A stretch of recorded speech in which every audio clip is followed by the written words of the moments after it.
What's up, guys? Welcome to Diving Garage. As 2024 draws to a close, we're going to talk about everything we accomplished, plans for 2025, and an update on Hank. Let's dive in. All right, so the big goal for 2024 was to get the blower built, installed, and running on Hank before the end of the year, and we did that. All right, so this is your first time here. This is a budget-built 350 small block Chevy with some eBay heads, and then I got a 671 Roots blower with the Holley Super 2x4 Super Sniper setup, if I can talk.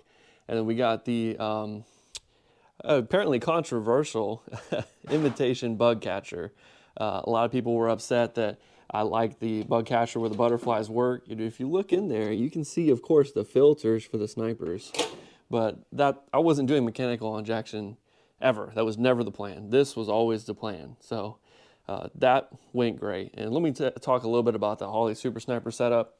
Man, that kit, the hardware, the software, everything about it is absolutely killer. I will say, I did have Hank running with the blower, and I did drive it a little bit. I was trying to get the base tune in a decent place where I could be confident that the engine was in a good safe AFR all throughout the rev range, and I was getting close to that. And I guess I'll tell you right now the status of Hank. So let me give you the story. So I'm out data logging, tuning, doing the whole shebang, and I get to a point where I'm happy with the tune. Everything's running good, and so I'm like, okay, let me do a quick pull. Let's see how it goes. So I come to a stop, and I didn't even foot brake it or anything. I just gently rolled into it, and then I got on it hard. And everything looked good. AFRs were fine. I was making about 5 pounds of boost, and everything seemed good. Accelerated really strong. I was pretty happy. But then, as I was driving later on, it got bad. It got real bad. It came to a point where I was trying to accelerate from a stop.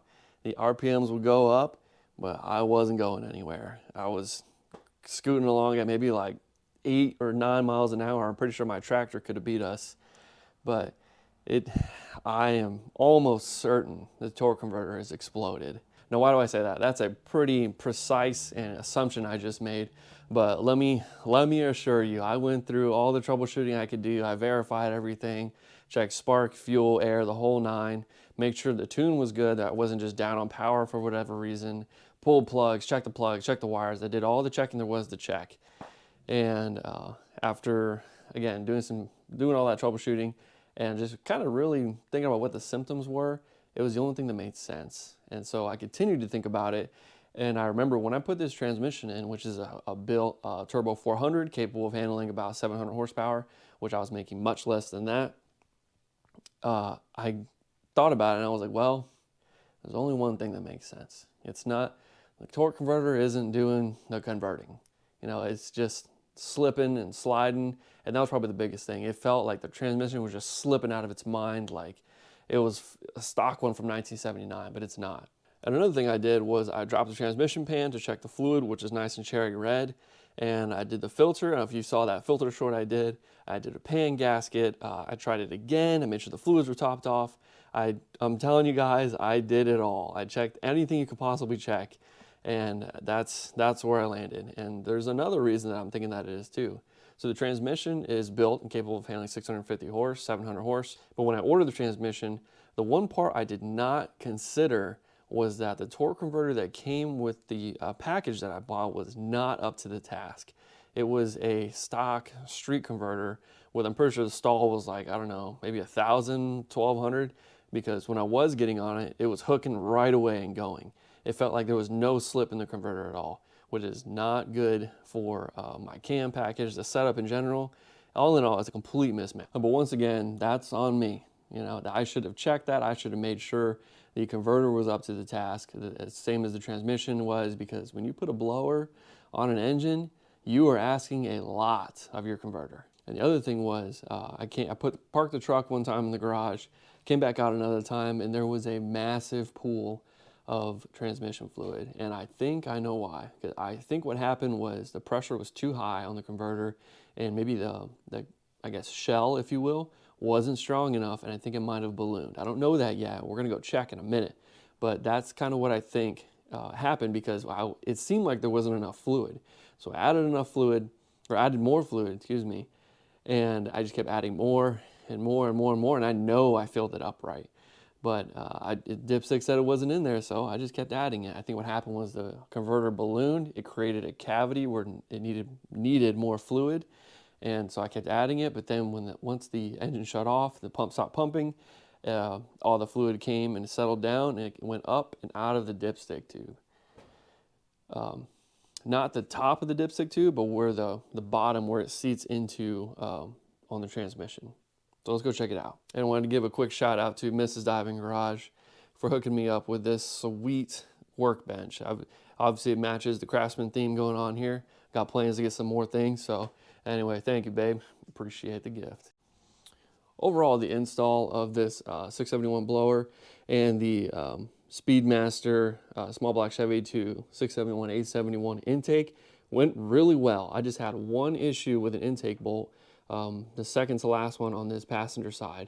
I had to do some clearancing, but otherwise everything else lined up and fit just fine. All right, so I don't know if you can tell, we got some leakage going on. Nothing coming from the pan. So the pan, well, I think it's leaking down from right here, which right above that is the transmission dipstick tube.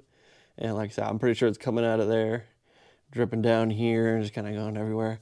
If I reach up there where the tube is, you can see there's a lot of junk on there, if you can tell. Anyway, so I'm going to get this inspection cover ripped off, so maybe we can take a look at the converter, and I'll bring you right back. All right, I got all the bolts off. Let's pull this thing out of here. Oh, I can, there we go.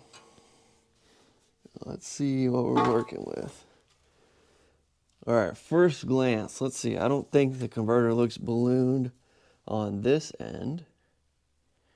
Nope. And on the back, I can't tell. So I think my theory about it ballooning was off. But, I mean, I don't care.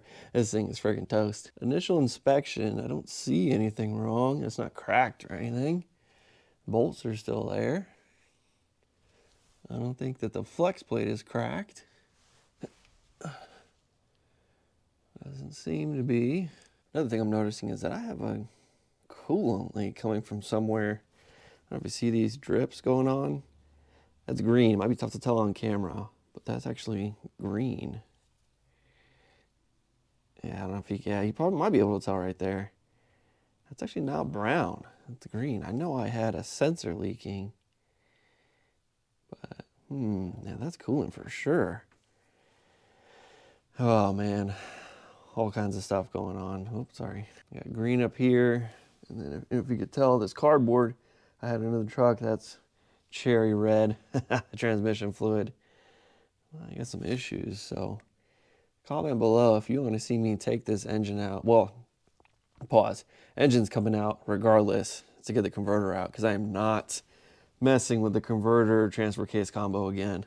Not unless I absolutely have to, and I don't. So the engine is coming out, but comment below if you want me to see me tear down this 350, maybe do a refresh on it.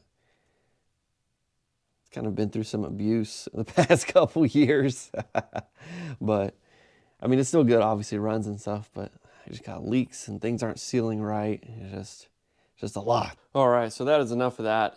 Like I said, engine's coming out, converter's getting changed. It needs it no matter what. That converter is not up to the task to support about 700 horse on a supercharged engine. It's just not. So let's get on to 2025. What is in the works? Well, besides the two things I just mentioned, I think it's time to build another engine, because I get a lot of questions on budget ways to do things. Does this combo work? Does that combo work? What parts can I use for this? What is even a budget in 2025? And I got an idea. I got a good one. It's right over here. It's this guy right here. If you can see, this block is a 283 block I tore down last August. And these heads are from a 350 I tore down a couple months ago. And these are actually 305 HO heads. So this here is a good combo. 283 block, 305 HO heads, and this is just a intake distributor I had sitting around. So let me know, do you want to see this next? I'm thinking this is what we do next, but I'd like to hear from you guys. Obviously, ton of cleaning, ton of work to do, but it was a good runner before, so I know block is good, crank pistons, all that will get worked. And I even got some tricks up my sleeve. I kind of started experimenting with one or two things. So I think that's what's coming up next for 2025 engine build. Well, we got a lot done in 2024. I think we started the year out putting in the new transmission, the Turbo 400, doing all the swap. And we went throughout the year tackling problems, troubleshooting stuff, building the blower over time. And then I got to use the truck a bunch all the time. I did probably the most driving I've ever done with it this year than I have ever in the past. Actually, me and my daughter went camping. I think it was like September. Yeah, and that was a blast. Truck did great. It was off-road like 80% of the time. It was awesome. Plans moving forward, once I get the converter engine issue sorted out. The big goal for 2025 is to start doing some racing. I didn't do all this just for fun. This is supposed to be a dirt drag truck. I'm supposed to be racing, winning races, and well, starting to go to races first of all, and hopefully winning races, you know. I think with this setup, once I get the couple issues sorted out, I think we got a winning setup right here. There are a couple areas near me that I know this truck will be able to race at their events, and I think it'll do good. There are some events that I've went and watched live streams of dirt drags that they do, and there are there seem to be like no rules. There's everything from a bone stock F-150 work truck to something supercharged like this to turbo trucks to nothing. So there's some, I guess, let's call them open class racing I think we can do. We're not going to be doing any bracket racing. This thing is not built to any sort of rules. It's just kind of whatever I thought would be good. But that's the goal, is to get this thing fixed up, running great, get the Holly tuned up. I got something in the works for that with some tuning help. I'm not going to get into it just yet. But I think that's what we're looking for 2025. It's been a long time coming to get this truck at the place where it is now. And I think it's time to start using it for what it's for. And that's dirt racing. Another thing I want to get to in 2025 is this interior, or lack of. There's nothing. I stripped it out a long time ago. I attempted a dash recover. That was a whole failure. And this is just a seat cover I got. I don't even remember where. There's no headliner. These seat belts are fine. I got those new. The steering wheel needs to be replaced. The gauge bezel is gone. It just needs everything. So hopefully with the interior getting done and then being able to go out and do some racing, we can actually maybe even show the truck a couple times. There's some shows around me that I would like to go to. Just out grabbing some lunch real quick, and I just want to say a huge thank you to everyone that hit that subscribe button. In my first year on YouTube, I did 1,000 subscribers in the whole year. And in this year alone, in 2024, it's almost 1,800. So we've almost doubled the size of the channel compared to last year. With your help, I've been able to move on things much faster than I would on my own. And again, I want to say a huge thank you to everyone. Oh, look, this year has been a wild ride. Ups, downs, lefts, rights, victories, defeats. You know, this YouTube thing is really not for the faint of heart. And being able to record all that and share that with you guys, it's been fun, and sometimes it's been tough. There have been times when I straight up, I'll be honest, I did not want to go out and record. And sometimes I was dreading it because I knew what was coming. I knew there was some hard work and, man, just like I said, failures up ahead of me. But sometimes you gotta just power through it and suck it up and just get it done.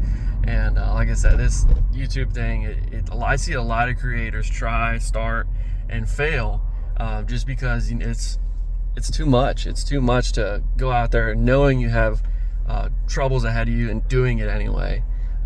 But like I said, it's been great sharing that with you guys, and it's been great just doing it. I know I don't post every single week like everyone does, but you know what, it's just a bit of time management on my end.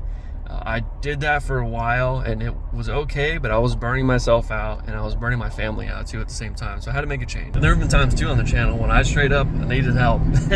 You know, I know a lot of stuff, I can do a lot of stuff, but I don't know everything, and I'll never claim to. And thank you to everyone who's helped me out when I needed it. I appreciate it. That's all I got for this video. I'm posting this on New Year's Eve, so hopefully you're able to spend some time with family and friends on New Year's Eve. I hope you had a Merry Christmas also. And we got a lot to look forward to in 2025, and I'm pretty pumped. A lot of work ahead of us, but it's going to be good nonetheless.